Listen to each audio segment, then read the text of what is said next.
오늘 하루도 말씀을 붙들고 승리하는 저와 여러분들 되시기를 소망합니다. 우리가 읽은 본문은 다윗이 압살롬의 반역으로 인해서 예루살렘으로부터 도망 나와서 지은 찬양시입니다. 시편 3편은 크게 세 단락으로 나눌 수 있습니다. 먼저 1절과 2절 말씀은 다윗이 자신이 처해 있는 처지를 하나님께 고하고 있습니다. 그리고 두 번째로 3절에서 6절 말씀에는 전능하신 하나님의 도우심을 찬양하고 있습니다. 그리고 7절과 8절 말씀은 하나님의 도우심이 나에게 임할 것을 간구하고 있습니다. 오늘 말씀의 제목은 하나님을 움직이는 기도입니다. 우리 함께 한번 선포해 봅시다. 하나님을 움직이는 기도. 오늘 다윗은 아들에게 쫓겨다니는 중에 많은 대적들에게 둘러싸여서 기도하고 있습니다. 자기 아들에게 쫓기는 처참한 상황 가운데서 다윗은 하나님을 찾아서 기도했습니다. 그런 기도 가운데 하나님의 안위하심을 깨닫게 됩니다. 그리고 천만인도 두려워하지 않는 담대함을 갖게 됩니다. 다윗에게 임하신 하나님께서 오늘 저와 여러분들에게도 동일하게 임하실 줄로 믿습니다. 하나님께서는 쉬지도 않으시고 잠자지도 않으십니다. 하지만 하나님의 도우심을 받는 사람은 한정되어져 있습니다. 엄밀히 말하면 한정되어 있는 것이 아니라 하나님의 도우심을 받는 사람들, 그들만의 이유가 있다는 것입니다. 그 이유가 무엇일까요? 바로 기도입니다. 하나님께서 도우시는 사람은 기도하는 사람입니다. 오늘 이 아침에 새벽을 깨우는 이 시간에 하나님의 도우심을 받는 저와 여러분들 되시기를 소망합니다. 다윗은 하나님의 마음을 참 잘 아는 사람이었습니다. 하나님의 마음을 너무나 잘 알았기 때문에 하나님께서 기뻐하시는 그러한 행동과 방법들도 잘 알았습니다. 오늘 다윗의 모습이 어떻습니까? 1절과 2절 말씀을 함께 읽겠습니다. 1절 2절입니다. 시작. 여호와여, 나의 대적이 어찌 그리 많은지요. 일어나 나를 치는 자가 많으니이다. 많은 사람이 나를 대적하여 말하기를 그는 하나님께 구원을 받지 못한다 하나이다. 아멘.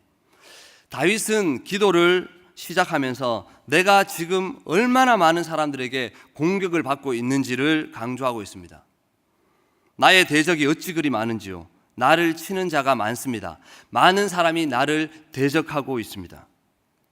대적의 수가 아주 많다는 것을 강조하고 있습니다. 이는 과장하는 것이 아니라 현실을 낱낱이 하나님께 고하고 있는 것입니다. 그리고 2절 하반절에 보니까 대적들이 다윗이 믿는 하나님을 들춰내서 비난하고 있습니다. 그렇게 더 이상 믿을 구석이 없는 비참한 상황 가운데 있는 이 다윗을 조롱하고 있습니다. 다윗은 자신을 비난하는 사람들을 향해서 나를 대적하여 라고 개역 개정에서 성경은 번역했습니다. 개역 한글에 보면 이 부분을 나를 가리켜 라고 되어 있습니다. 이에 해당하는 히브리어 네페시라는 단어는 영혼을 뜻하기도 합니다. 무슨 말인가 하면 이 대적들이 내 영혼에 대하여 나의 영혼에 대해서 비난하고 있다라고 말하고 있는 것입니다. 그리스도인에게 있어서 영혼이 구원받지 못한다, 당신의 영혼이 구원받지 못한다, 이것만큼 비참하고 모욕적인 말이 어디에 있겠습니까? 이런 비난이 다윗에게 퍼부어졌습니다. 너는 하나님께 구원받지 못한다.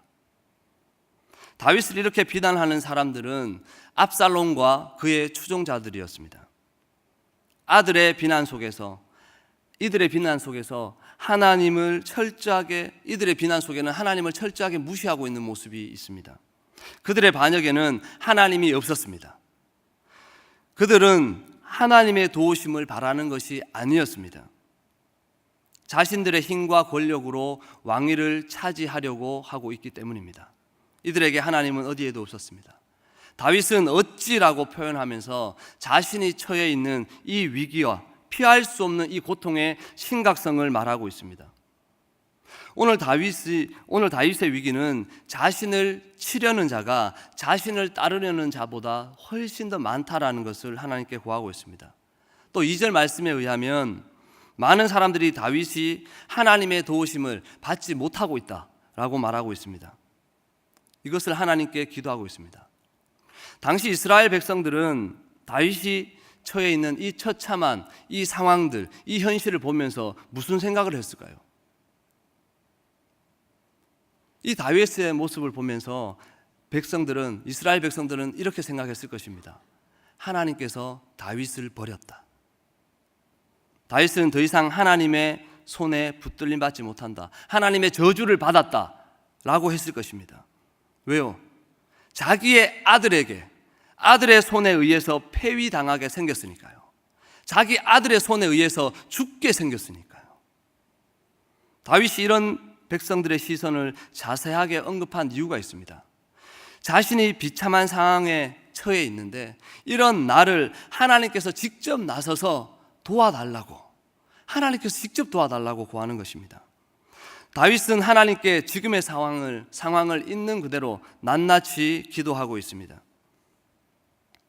기도하는 분들 중에 보면 5분도 채 되지 않아서 기도의 자리를 박차고 일어나는 분들이 있습니다. 이런 분들 얘기를 들어보면 더 이상 기도할 것이 없다는 겁니다. 내가 믿는 하나님께서는 전지전능하셔서 나의 모든 상황들을 다 알고 계시기 때문에, 나의 비참함, 나의 고통, 나의 상황도 다 알고 계시기 때문에, 어떻게 보면 굉장히 높은 수준의 신앙인인 것처럼 보여지기도 합니다. 물론 하나님께서는 다 알고 계십니다. 저와 여러분들의 상황, 나의 고통과 나의 염려, 나의 아픔 다 알고 계십니다. 하지만 하나님께서는 나의 입술로 고백하기를 원하십니다. 내가 입술로 고백한다라는 것은 내가 가지고 있는 능력과 힘을 다 내려놓고 하나님께 도움을 구하는 고백인 것입니다. 우리가 그런 기도를 올려드려야 한다는 것입니다. 제가 어릴 때 아버지께서 서울로 출장을 가끔씩 다녀오셨습니다. 어쩌다가 오실 때 큰 선물을 사오시기도 했습니다. 그 당시 때 저는 구슬을 참 사랑했습니다. 그래서 그날도 변함없이 동네에서 친구들과 구슬치기를 해서 구슬을 많이 땄습니다. 양쪽 주머니와 두 손에 구슬이 가득 들려져 있었습니다. 그렇게 룰루랄라 하면서 기분 좋아서 집으로 오는데 마침 아버지께서 문 앞에 들어오시는 겁니다. 그래서 문 앞에서 만났죠. 근데 아버지 손에 보니까 새마을호, 그 당시 때 새마을호 기차놀이 세트가 큰 게 있었습니다. 그걸 보니까 너무 기분이 좋은 거죠. 근데 저는 그 아버지의 선물을 받아들 수가 없었습니다. 제 손에는 구슬이 가득 담겨져 있었으니까요. 제가 그 선물을 받을 수 있는 방법은 손에 들려져 있는 구슬을 다 내려놓고 받을 수 있었습니다. 아버지의 선물을 받으려면 내 손에 들려져 있는 것이 내려져야 했습니다. 100원에 10개를 살 수 있는 값싼 이 구슬을 내려놓지 않으면 아버지가 주시는 이 귀한 선물을 받을 수가 없는 것이죠. 사랑하는 성도 여러분, 여러분들 손에 들려져 있는 것이 무엇입니까? 그것이 무엇이든 간에 다 내려놓기를 원합니다. 손에 들려진 구슬을 놓지 않으면 새마을호 기차놀이 세트를 받을 수가 없습니다. 내가 가진 모든 것을 내려놓고 하나님만 의지하고 간절히 기도하는 저와 여러분들 되시기를 소망합니다. 3절에서 6절까지는 다윗이 전능하신 하나님을 찬양하고 있습니다. 내가 원하는 대로 응답되어지기를 원하는 하나님의 마음을 어떻게든 좋게 해보려고 하는 그런 얄팍한 찬양이 아니라 자신의 삶 가운데, 내가 살아왔던 그 삶의 모든 여정들 가운데 역사하셨던 하나님을 전심으로 찬양하는 모습입니다.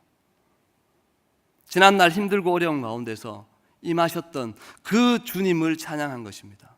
수많은 전쟁과 목숨을 잃을 뻔한 그 상황 가운데서 자신을 도우신 그 하나님의 손길을 찬양하고 있는 것입니다. 여러분, 다윗의 기도는 바로 이것이었습니다.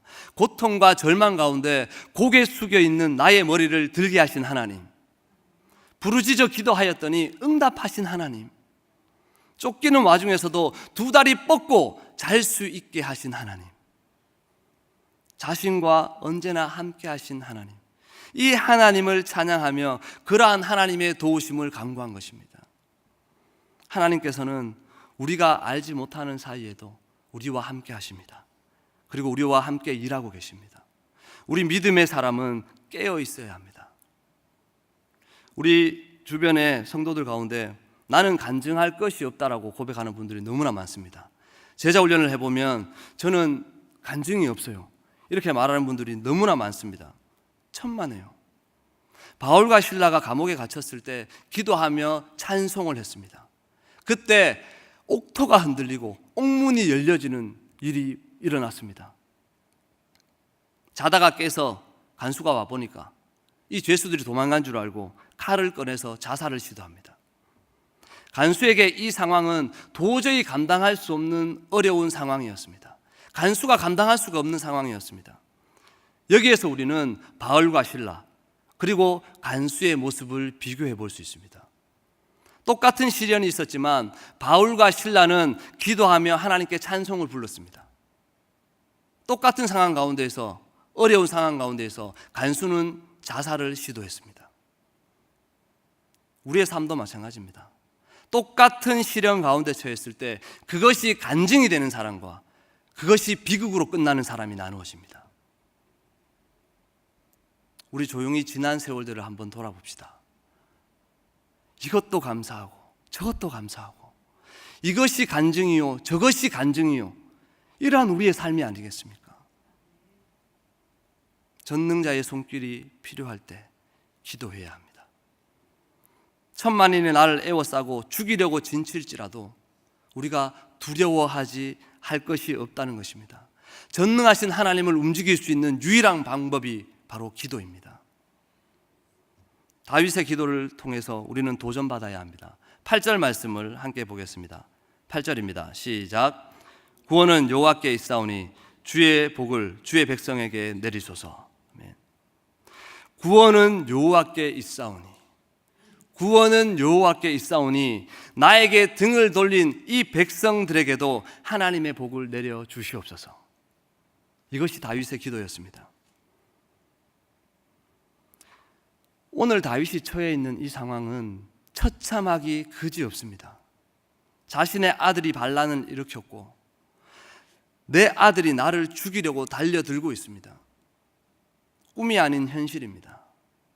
정말 꿈이었으면 좋겠지만 내 아들이 나를 죽이려고 달려오고 있다는 것입니다. 보통의 사람이라면 아마 화병으로 죽지 않았겠습니까? 하지만 다윗은 그리스도인이 고난 가운데 빠졌을 때 어떻게 대처해야 하는지를 너무나 잘 보여주고 있습니다. 오늘 다윗은 힘들어 지치고 낙마하고 넘어져 일어날 힘이 전혀 없을 때 나를 고통 속으로 밀어넣은 그 백성들을 오히려 축복합니다. 이런 기도가 전능하신 하나님을 움직이는 기도입니다. 조선시대를 배경으로 한 창궐이라는 영화가 있습니다. 내용은 황당한 좀비 영화입니다. 이런 좀비 영화인데 영화 말미에 엄청난 대사가 나옵니다. 좀비들이 궁으로, 조선의 궁으로 몰려 들어오는 상황입니다. 그때 신하가 왕자인 현빈에게 이런 말을 합니다. 아무도 우리를 불쌍히 여기지 않았습니다. 아무도 우리를 살리려고 애쓰지 않았습니다. 아무도 우리 얘기를 귀담아 듣지 않았습니다. 허나 대군께서는 그렇게 하셨습니다. 그것이 임금 아닙니까? 이제 임금을 만났으니 죽어 여한이 없습니다. 너무나 은혜가 되지 않습니까? 영화를 보는 내내 황당한 영화라고 참 시간이 아깝다는 생각을 했습니다. 의미 없이 보다가 막판에 이 대사를 듣는 순간 너무나 큰 은혜를 받았습니다. 저와 여러분들에게 참되신 왕이 있습니다. 우리 왕 하나님께서는 우리를 불쌍히 여기십니다. 우리 왕 하나님께서는 우리를 살리십니다. 우리 왕 하나님께서는 우리의 기도를 들으십니다. 오늘 이 시간 우리 함께 기도했으면 좋겠습니다. 이 새벽에 주의 전에 나와왔습니다. 여러분들이 무슨 생각으로 이 자리에 나왔든지 저와 여러분들이 기도해야 할 것은 무엇입니까? 내가 할 수 있는 수단과 방법들을 다 내려놓고 나의 경험과 능력들 다 내려놓고 하나님 도와주십시오. 하나님의 도우심이 필요합니다. 나를 붙들어 주십시오. 라는 기도 오늘 이 시간 올려드리기를 원합니다. 우리 시간 함께 기도하겠습니다. 주님만을 원합니다. 주님, 나의 마음을 만져주시옵소서. 천만인이 나를 둘러싸고 나를 치려고 할지라도 결코 두렵지 않고 오히려 그들을 축복할 수 있는 믿음의 삶을 살아갈 수 있도록 하나님 은혜를 베풀어 주시옵소서라고 이 시간에 함께 기도하고, 각자의 문제들, 도저히 세상에서 감당할 수 없는 문제들이 있다면 이 시간 주님 앞에 다 내려놓고 간구하며 나아갔으면 좋겠습니다. 함께 기도하겠습니다. 살아계신 아버지 하나님, 은혜를 감사드립니다. 아버지 하나님, 오늘 이 시간 가운데 주님의 은혜를 간구합니다. 하나님, 도저히 내 힘으로 할 수 없는